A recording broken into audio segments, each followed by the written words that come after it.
আসসালামু আলাইকুম ওয়া রাহমাতুল্লাহি ওয়া বারাকাতুহু। ইন্নাল হামদালিল্লাহ নাহমাদুহু ওয়া নাস্তাঈনুহু মান ইয়াহদিহিল্লাহু ফালা মুদিল্লা লাহু ওয়া মান ইউদ্লিল ফালা হাদিয়া লাহু ওয়া নাশহাদু আন লা ইলাহা ইল্লাল্লাহ ওয়াহদাহু লা শারীকা লাহু ওয়া নাশহাদু আন্না মুহাম্মাদান আবদুহু ওয়া রাসূলুহু। أما بعد فقد قال الله تعالى في كلامه المجيد والفرقانه الحميد بعد أعوذ بالله من الشيطان الرجيم اقترب للناس حسابهم وهم في غفلة معرضون. وقال رسول الله صلى الله عليه وسلم إن الله يرفع بهذا الكتاب أقواما ويضع به الآخرين. رب اشرح لي صدري ويسر لي أمري واحلل عقدة من لساني يفقه قولي اللهم فقهنا في الدين وعلمنا التأويل آمين يا أرحم الراحمين. আলহামদুলিল্লাহ, যাবতীয় প্রশংসা এবং গুণগান একমাত্র মহিয়ান ও গরিয়ান আল্লাহ সুবহানাহু ওয়া তাআলার জন্যে, যে আল্লাহ রাব্বুল আলামিন আরশে আজিমের উপরে সমুন্নত, যিনি নাজিল করেছেন মহাবিশ্বের মহাবিশ্বয় মহাগ্রন্থ আল কোরআন এবং প্রেরণ করেছেন সর্বকালের সর্বশ্রেষ্ঠ মানব মুহাম্মদুর রাসূলুল্লাহ সাল্লাল্লাহু আলাইহি ওয়াসাল্লামকে। আমরা সবাই আল্লাহ পাকের দরবারে শুকরিয়া আদায় করি, বলি আলহামদুলিল্লাহ। দরুদ এবং সালাত বর্ষিত হোক সাইয়্যিদুল মুরসালিন খাতামান নবিয়্যিন আহমদ মুস্তাফা মুহাম্মদুর রাসূলুল্লাহ সাল্লাল্লাহু আলাইহি ওয়াসাল্লামের প্রতি, যাকে আল্লাহ রাব্বুল আলামিন এই পুরো মানব জাতির জন্যে মানবতার মুক্তির দূত হিসেবে এবং উসওয়াতুল হাসানা হিসেবে প্রেরণ করেছেন। সবাই বলি আল্লাহুম্মা সাল্লি আলা মুহাম্মদ, আল্লাহুম্মা বারিক আলা মুহাম্মদ। আমার প্রিয় মুসল্লি কেরাম, আজকের এই সংক্ষিপ্ত জুমার সময়টুকুতে আমরা একটা অত্যন্ত গুরুত্বপূর্ণ বিষয়ে কথা বলবো ইনশাআল্লাহ, এবং সেই বিষয়টা হচ্ছে শেষ জামানায় মুসলিমদের করণীয়। শেষ জামানায় মুসলিমদের করণীয় কি কি আলামত দেখলে আমরা বুঝতে পারবো যে আমরা শেষ জামানায় আছি, এবং এই জামানায় একজন মুসলিম হিসেবে আপনার দায়িত্ব কর্তব্য কি, এটা আজকের খুতবার আলোচ্য বিষয়। আমরা সবাইকে অনুরোধ করব, খুতবার মাঝে আপোষে কথা বলবেন না, তাহলে আপনার জুমার নেকি নষ্ট হয়ে যাবে। মোবাইল ফোনগুলোকে সাইলেন্ট করে রাখবেন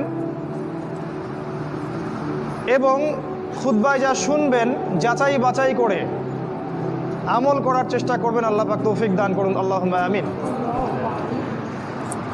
আল্লাহ রাব্বুল আলামিন পবিত্র কোরআনুল কারীমের সূরাতুল আম্বিয়া এর 1 নম্বর আয়াতে বলেছেন, ইকতারাবা লিন-নাসি হিসাবুহুম, মানুষের জন্যে তার হিসাব নিকাশের সময় খুব ঘনিয়ে এসেছে, কাছাকাছি চলে এসেছে। ওয়াহুম ফি গাফলাতিন মুরিদুন, অথচ মানুষ তার এই হিসাব নিকাশের ব্যাপারে গাফেল।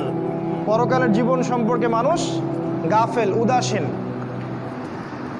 আল্লাহ পাক আরও বলেছেন সূরা কমারের 1 নম্বর আয়াতে, ইকতারাবাতিস সাআহ, কিয়ামত নিকটবর্তী হয়েছে। ওয়ানশাক্কাল কমার, এবং চাঁদ দ্বিখণ্ডিত হয়ে গেছে। আপনি যে চাঁদটাকে দেখেন রাতের বেলা আকাশে, এটা 2 টুকরা করা আছে। কাফেররা আমাদের নবীকে জিজ্ঞাসা করেছিল, আপনি যদি নবী হয়ে থাকেন তাহলে একটা মোজেজা দেখান, মানে অলৌকিক কিছু দেখান। নবী সাল্লাল্লাহু আলাইহি ওয়াসাল্লাম আল্লাহর কাছে দোয়া করলেন এবং হাতের ইশারা দিয়ে চাঁদটাকে 2 খণ্ড করে দিলেন, এবং কাফেররা এটা দেখেছে। মক্কার কাফেররা নিজ চোখে এটা দেখেছে। তাই এই চাঁদটা 2 খণ্ডে বিভক্ত করা আছে। আল্লাহ পাক কোরআনেও সেটা বলেছেন যে চাঁদকে দ্বিখণ্ডিত করা হয়েছে, কিয়ামত কাছাকাছি চলে এসেছে। অনেক সূরায়, আমপাড়ার যতগুলো সূরা আছে দেখবেন, আম্মা ইয়াতাসাআলুন, তারা কি বিষয়ে জিজ্ঞাসা করছে, আনিন নাবাইল আযীম, মহান সংবাদ সম্পর্কে, আল্লাযী হুম ফীহি মুরিদুন, তারা সেই বিষয় থেকে মুখ ফিরে নিচ্ছে। কাল্লা সায়ালামুন, কখনো নয়, তারা শীঘ্রই জানতে পারবে। সুম্মা কাল্লা সায়ালামুন, আবারও বলছি কখনো নয়, অবশ্যই তারা জানতে পারবে। সূরা তাকাসুরের মধ্যে এমন কথা আছে, সূরা জিলজালের মধ্যে আছে, সূরা হজের মধ্যে আছে। আল্লাহ পাক বলেছেন, ইয়া আইয়ুহান নাস, হে মানব জাতি, ইন্না জালজালাতাস সাআহ শাইউন আযীম, কিয়ামতের ভূমিকম্প প্রচণ্ড শক্তিশালী ভূমিকম্প। কত শক্তিশালী? আল্লাহ পাক বলেছেন কিয়ামতের ভূমিকম্প শুরু হওয়া মাত্রই যে মেয়েদের গর্ভে সন্তান আছে এই সন্তানটা খালাস হয়ে যাবে এবং মা তার সন্তানকে ফেলে পালাতে থাকবে, তার হুঁশ থাকবে না। এটা কিয়ামতের এত বিভীষিকাময় অবস্থা। সূরা আবাসার মধ্যে আল্লাহ বলেছেন শেষের দিকে, ইয়াউমা ইয়াফিরুল মারউ মিন আখিহ, যখন কিয়ামত শুরু হবে মানুষ তার ভাইকে ফেলে চলে যাবে, ওয়া উম্মিহি ওয়া আবি, তার মাকে ফেলে চলে যাবে, ওয়া সাহিবাতিহি ওয়া বানি, সন্তান বাবাকে চিনবে না, স্বামী স্ত্রীকে চিনবে না। ইযা যুলজিলাতিল আরদু জিলজালাহা, যখন কিয়ামতের ভূমিকম্প হবে, প্রবল ভূমিকম্প। সেদিন কি হবে? পৃথিবীর সমস্ত ভূগর্ভস্থ সম্পদ আল্লাহ বের করে দিবেন। আল্লাহ পাক এই পৃথিবীকে বলবেন কথা বলো, তখন এই জমিন কথা বলা শুরু করবে। এই পৃথিবীর প্রত্যেকটা জায়গায় যেখানে যে ঘটনা ঘটছে এই জমিন সেটা সাক্ষী দিবে। এই যে জমিন যেখানে আপনারা বসে আছেন, এই জমিন সাক্ষী দিবে এখানে একটা মসজিদ ছিল, আপনারা নামাজ পড়েছেন। যেখানে বসে সুদ খাচ্ছেন, যেখানে বসে সিনেমা দেখছেন, যেখানে জুয়া খেলছেন, ধর্ষণ করছেন, ওই প্রত্যেকটা জমিন কিয়ামতের মাঠে আল্লাহর সামনে দাঁড়িয়ে কথা বলবে, সাক্ষী হিসেবে কথা বলবে। শুধু তাই নয়, আল্লাহ পাক বান্দাকে ডেকে তার পাপগুলোকে দেখাবেন। বান্দা অস্বীকার করবে, আমি এই পাপ করি নাই, তোমার ফেরেশতারা ভুল লিখেছে। আল্লাহ পাক তখন যেটা করবেন সূরা ইয়াসিনের মধ্যে আছে, আল্লাহ পাক তার ঠোঁট বন্ধ করে দিবেন এবং তার হাত পা উরুকে কথা বলার শক্তি দিবেন এবং সেই বান্দার হাত, সেই বান্দার পা, সেই বান্দার উরু কথা বলা শুরু করবে, সে কোথায় কি করেছে। কিয়ামত কঠিন জিনিস, মানুষ এই বিষয়টা সম্পর্কে গাফেল। আমাদের নবী মুহাম্মদ সাল্লাল্লাহু আলাইহি ওয়াসাল্লাম হাদিসের মধ্যে কিয়ামতের অনেকগুলো নিদর্শন বলে গেছেন, একদম চোখে আঙ্গুল দিয়ে দেখিয়ে গেছেন, এই এই জিনিসগুলো যখন দেখবে তখন কিয়ামতের অপেক্ষা করো। আপনাদের সামনে আমি কিছু তুলে ধরার চেষ্টা করছি। নবী সাল্লাল্লাহু আলাইহি ওয়াসাল্লাম বলেছেন, আমি যে নবী হয়েছি এটাই কিয়ামতের একটা বড় আলামত।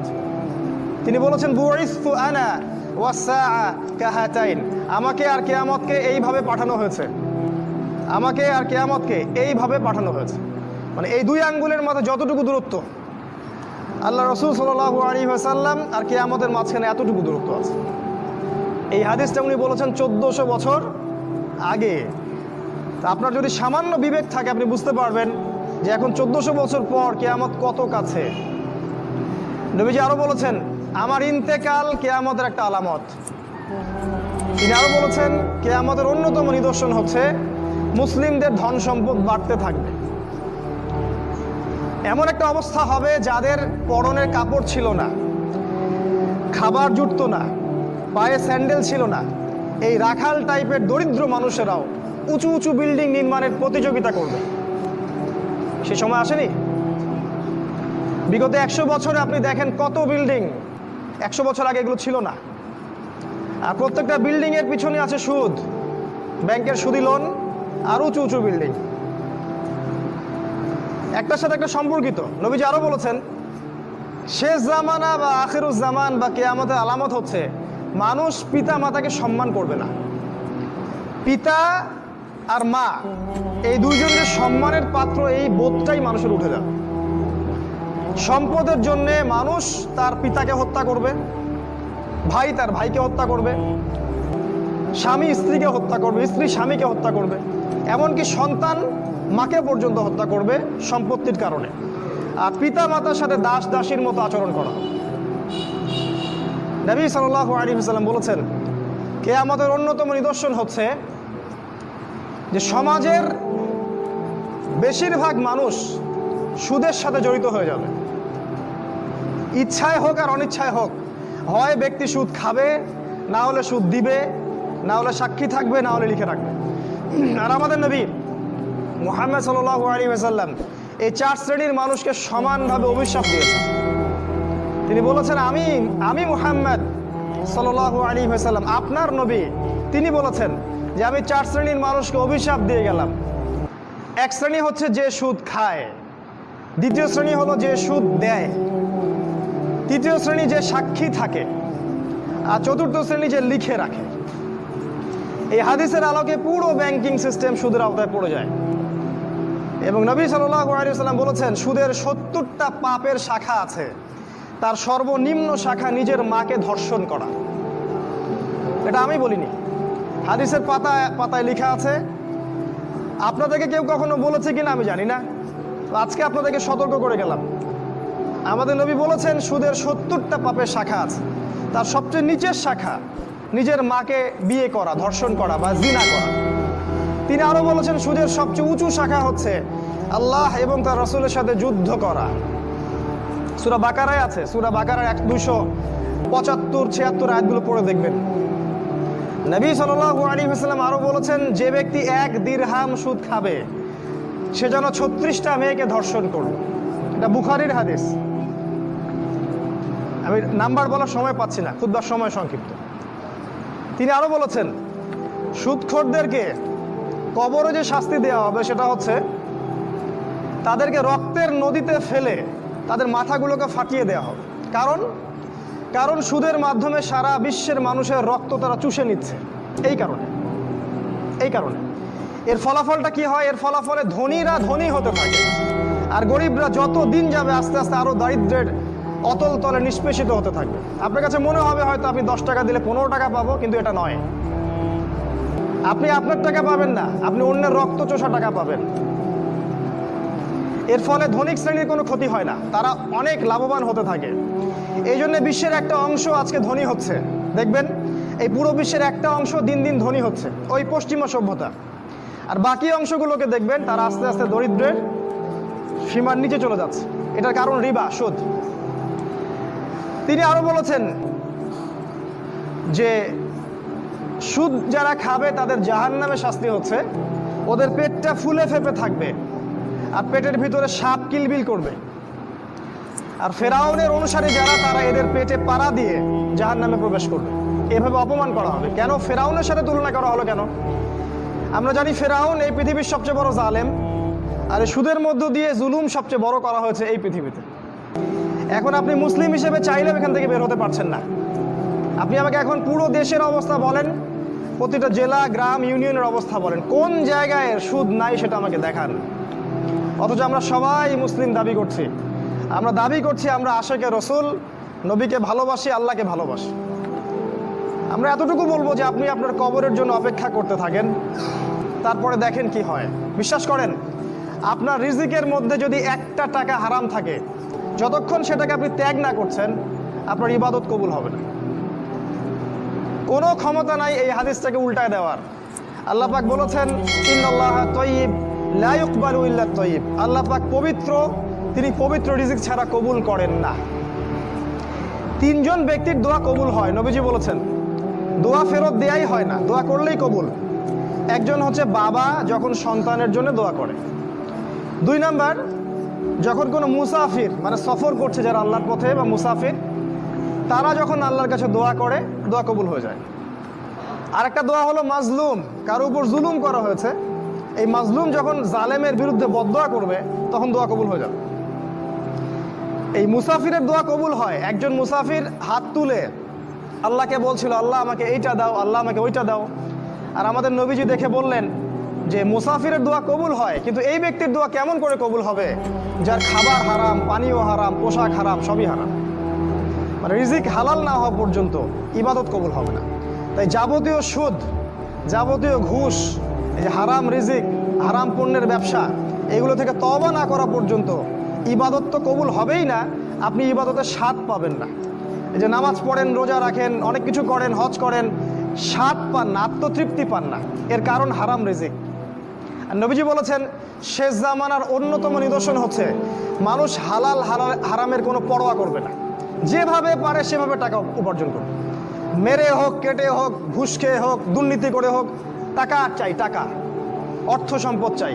ভাবখানা এমন যে সে যেন পৃথিবীতে 1000 বছর থাকবে, 1 সেকেন্ডের মধ্যে সে পরকালে চলে যাইতে পারে, হুশটা তার নাই। আল্লাহ পাক বোঝার তৌফিক দান করুন, আল্লাহুম্মা আমিন। নবী সাল্লাল্লাহু আলাইহি ওয়াসাল্লাম আরো বলেছেন, শেষ জামানার অন্যতম